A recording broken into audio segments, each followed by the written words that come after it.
Bonjour à tous, Erwan de Motion VFX. Les fêtes de fin d'année sont la période parfaite pour créer des souvenirs avec votre famille et vos amis.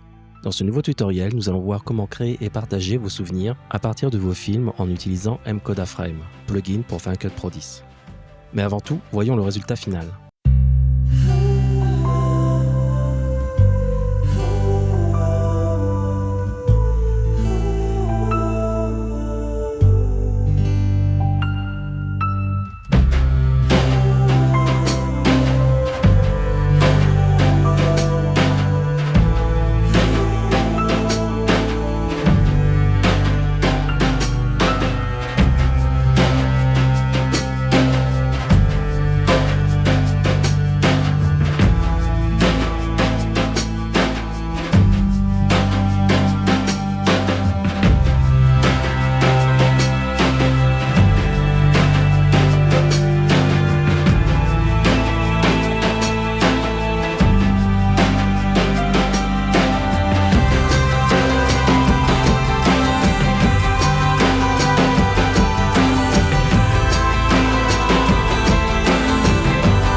Dans ce projet, j'ai plusieurs plans provenant de différentes sources.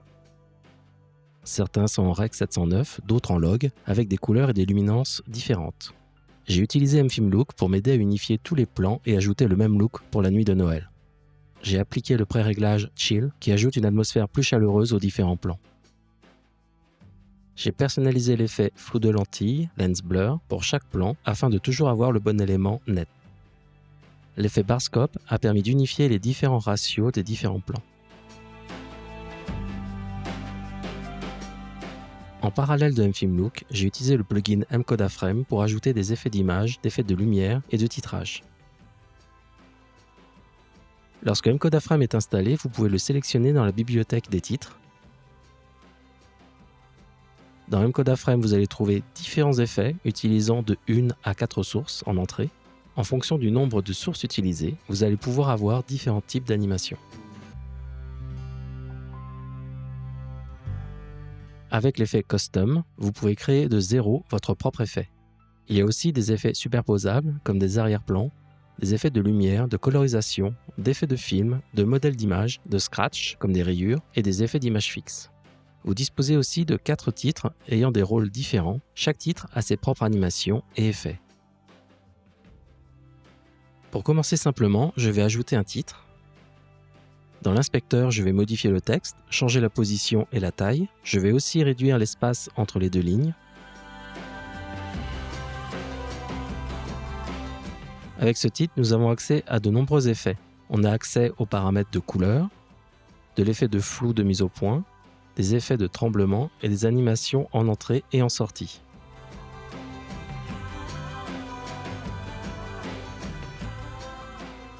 Avec les effets supplémentaires, j'ai utilisé l'effet de lumière Burn Effect afin de lier les plans entre eux. En l'appliquant par-dessus plusieurs plans, on unifie les différents espaces des différents clips. Pour cet effet de lumière, je vais ajuster l'opacité et le mode de fusion. Vous pouvez aller plus loin en modifiant la teinte et l'apparition aléatoire des différents effets de lumière. Je vais ajouter un second effet sur le plan avec le jeune couple afin d'ajouter une atmosphère plus chaleureuse et un petit peu plus de dynamisme dans le plan.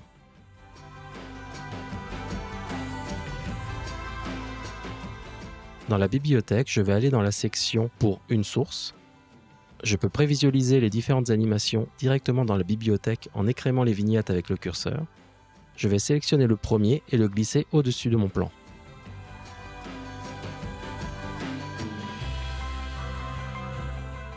Et on va pouvoir personnaliser l'effet. Dans le visualiseur, nous pouvons directement agir via les contrôles sur la position, la rotation et l'échelle de l'élément. Il y a aussi des contrôles permettant de changer le cadre des images.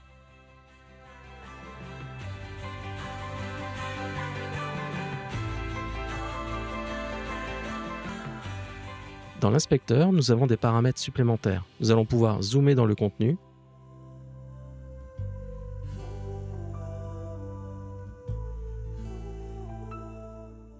nous pouvons aussi modifier la couleur de l'arrière-plan, l'opacité et le mode de fusion. Il est possible aussi de commuter entre 5 types d'images. Nous avons aussi accès à de nombreux paramètres de scratch ou rayures. Vous avez le choix entre les rayures blanches ou noires. Et comme pour le cadre d'image, je peux commuter entre différents types de rayures et ajuster l'opacité de ces dernières. Il y a aussi un effet de vignettage disponible avec tous les contrôles de base. Comme vous pouvez le constater, il y a des effets de lumière directement intégrés avec le titre. Vous pouvez ajuster l'opacité, jouer sur les modes de fusion et la couleur.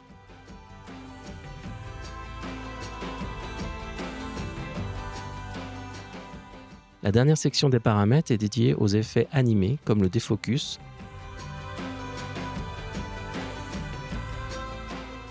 le flou variable et le bruit de l'image, que vous pouvez personnaliser avec 5 types différents.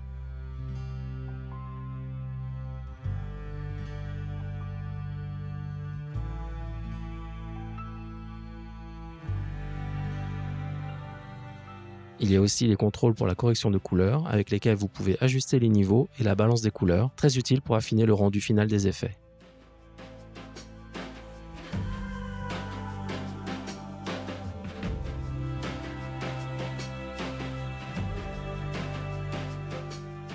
Les derniers paramètres sont dédiés à l'animation des éléments. Vous pouvez réduire ou agrandir un élément avec les paramètres d'échelle, comme le Scale Rate.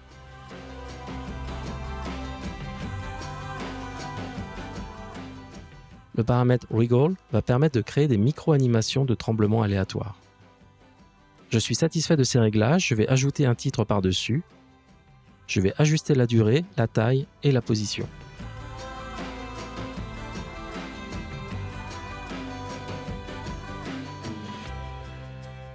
Dans l'inspecteur, je vais désactiver l'animation de sortie et désactiver l'agrandissement et les tremblements.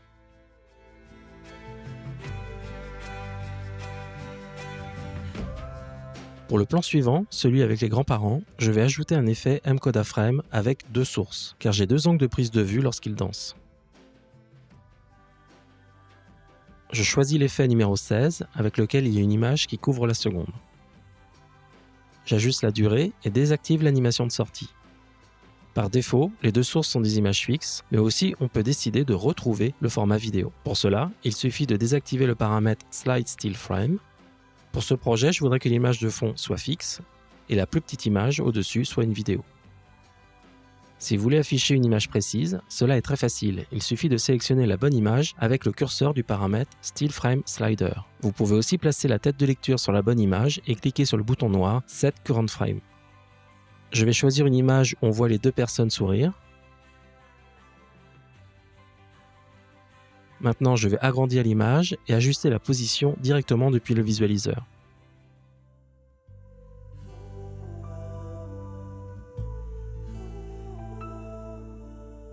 Je vais changer le type de modèle des scratchs et la forme de l'image.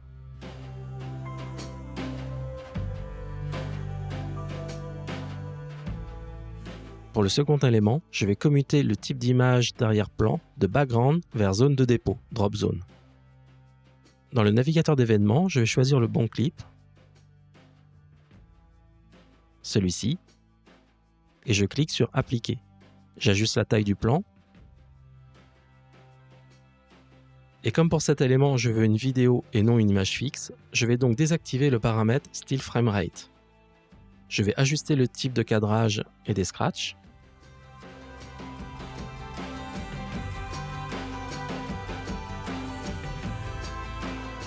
Je vais réchauffer le plan dans les hautes lumières et ajouter un peu de bleu dans les ombres. Je vais ajouter un titre identique au plan précédent.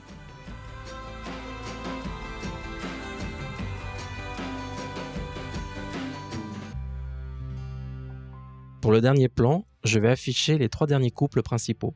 Tout d'abord, je vais sélectionner l'image lorsque les verts sont pratiquement en dehors du cadre. Je vais ajouter l'effet 23, ce dernier permet d'avoir 3 sources en entrée. Dans l'inspecteur, je vais directement commuter les 3 sources en zone de dépôt. Je vais baisser l'opacité de l'arrière-plan à 0 afin de récupérer la vidéo de fond, le sapin de Noël. Je vais sélectionner mes 3 sources pour les zones de dépôt. Pour le premier plan, je vais choisir le jeune couple.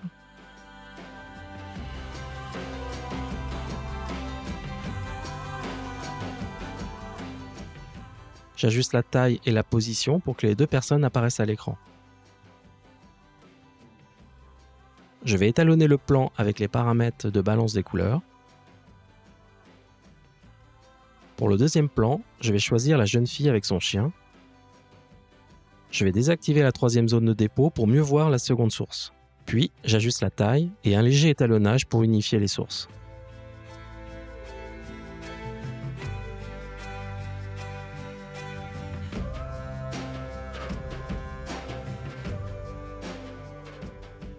Et pour la 3e source, je vais choisir les grands-parents et ajuster les paramètres.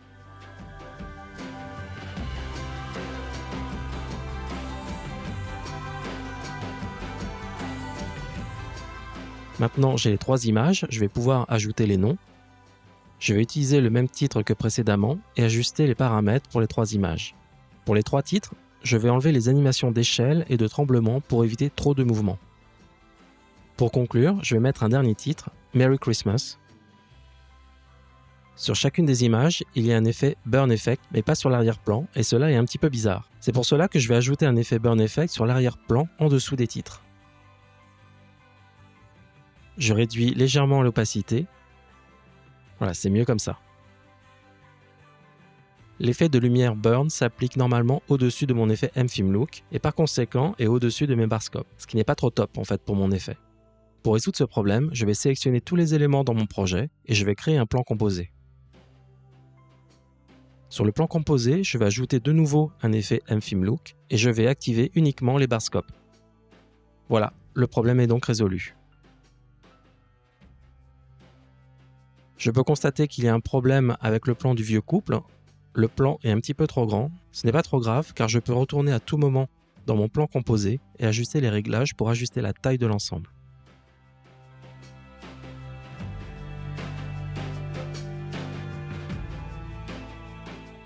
Et ensuite, je peux vérifier le résultat final en un clic.